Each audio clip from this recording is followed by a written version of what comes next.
ہوا بھی کڑے تھے، اور جب علی کو پتہ چلا کہ حضرت عثمان شہید ہوئے ہیں تو آپ بہت خفا ہوئے، اور آپ نے حضرت حسن کے ساتھ سختی کی کہ آپ نے کچھ نہیں کیا، کہا یہاں سے آئے نہیں، امر اللہ مفعولا وفی الکتاب مستورا۔ یہ آیت ہر وہ شخص پڑھ سکتا ہے جو خود حق پر ہو 100%، اور ایک اہل باطل اس کو پریشان کرتا ہو۔ اور اس کے ساتھ دوسری آیت قاتلہم اللہ انا یؤفکون،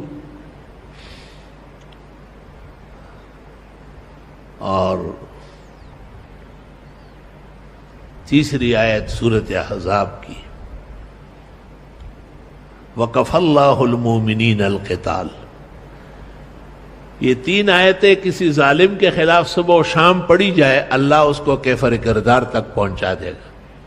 فَسَيَكْفِيكَهُمُ اللَّهُ وَهُوَ السَّمِيعُ الْعَلِيمُ، اور قَاتَلَهُمُ اللَّهُ أَنَّىٰ يُؤْفَكُونَ وَكَفَى اللَّهُ الْمُؤْمِنِينَ الْقِتَالَ۔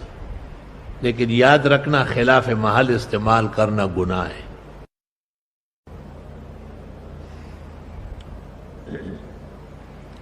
فَسَيَكْفِيكَهُمُ اللَّهُ، پس کافی ہے ان کے لیے آپ کی طرف سے اللہ، وَهُوَ السَّمِيعُ الْعَلِيمُ، وہ خوب سننے اور جاننے والے ہیں۔